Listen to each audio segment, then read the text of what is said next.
वळूयात पुढच्या बातमीकडे. माजी मंत्री संदीपान भुमरे आणि त्यांच्या आमदार असलेल्या मुलावर आपल्या ड्रायव्हर करवी बेनामी संपत्ती खरेदी केल्याचा आरोप 2 दिवसांपासून होतोय. संभाजीनगर मधल्या एका जमीन व्यवहारामध्ये हे आरोप भुमरे पिता पुत्रांवर केले जात आहेत. ही जमीन आहे हैदराबाद मधल्या एका कुटुंबाची. जमिनीची किंमत आहे 150 कोटी आणि संदीपान भुमरेंच्या ड्रायव्हरनं ही जमीन घेतली. आता संदीपान भुमरेंच्या ड्रायव्हरकडे ही जमीन घेण्यासाठी इतके पैसे आले कुठून, हा पहिला सवाल. पण जमीन ज्या कुटुंबाच्या मालकीची होती त्यांनी ड्रायव्हर सोबत आपले कौटुंबिक संबंध असल्याचं सांगितलंय.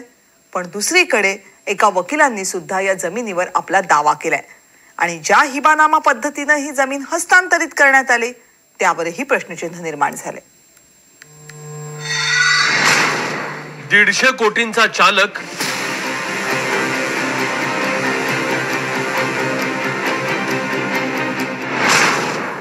मग किती कोटींचा मालक?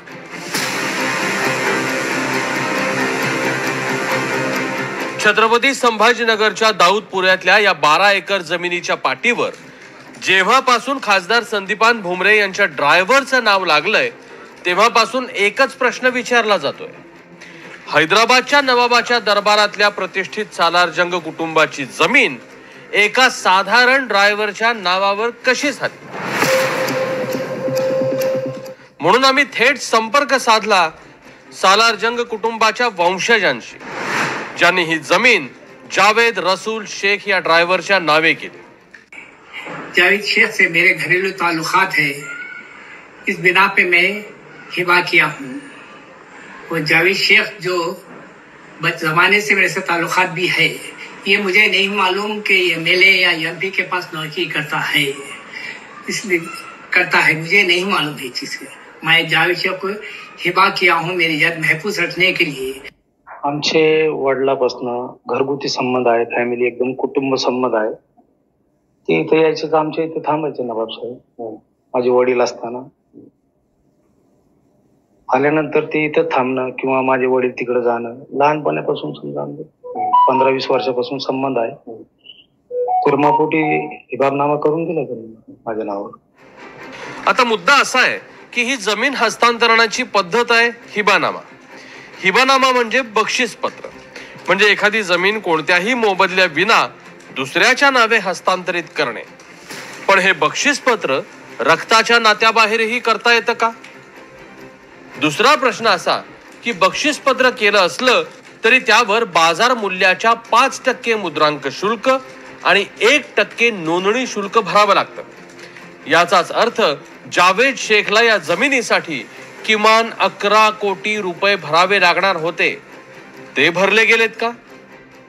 आता यामध्ये हा प्रकार जर पाहिला तर मिळालेलं म्हणजे आम्हाला मिळालेल्या माहितीवरून असं दिसतंय की संबंधित ड्रायव्हरच्या नावावर जवळपास काहीतरी 150 कोटीची प्रॉपर्टी बक्षीस पात्राने आली.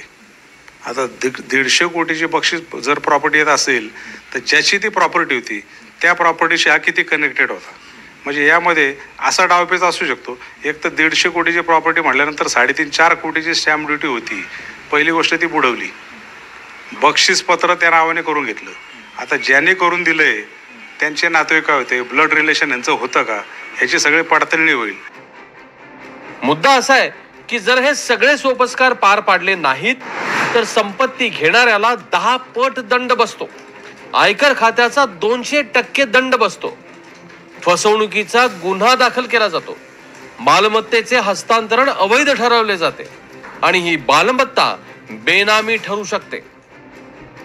असं असलं तरी सालारजंग कुटुंबियांनी मात्र या प्रकरणाची तक्रार करणाऱ्या वकिलांवरच आक्षेप घेतलेले आहेत. मैं मीर मोहम्मद अली खान, मैं ये बयान दे रहा हूँ, मेरी जायदाद जो औरंगाबाद में है, मीडिया में आया है कि वकील मुजाहिद खान जो परभनी का वकील है मेरी जमीन पर कब्जा करना चाहता था. इसको महफूज करने के लिए मैं जावेद शेख के नाम पे हिबा कर दिया हूँ ताकि महफूज रह सके. त्यांना विचारलं काय चालू आहे इथं. आणि मला ही जमीन माननीय मंत्री भुमरे साहेबांनी घेतलेली आहे आणि आम्ही इथं फेन्सिंग करत आहोत. मी त्यांना सांगितलं की बाई जागा मी घेतलेली आहे 2015-16 मध्ये आणि सर्व आदेश माझ्या नावावर झालेले आहे आणि हे लोक जे उभे आहेत यांना विचारा तुम्ही. तो मैंने बोले तू चले जाओ यहाँ से, तुम कौन है, तुम मालूम नहीं, हमारे मंत्री साहब भुमरे साहब क्या है तुमको पता नहीं है, नहीं तो तुम्हारा हिसाब कर देंगे, अब तुम यहाँ से निकलो, अब इस जगह पे आना नहीं कभी. प्रश्न असा आहे की 1000 किलोमीटरवरच्या सालारजंग कुटुंबानं खासदारांच्या ड्रायव्हरच्या नावे 150 कोटींची जमीन कोणताही मोबदला न देता केली कशी? आणि खासदार अजून गप्प काय? राहुल कुलकर्णीसह मोहसिन शेख, NDTV मराठी, छत्रपती संभाजीनगर.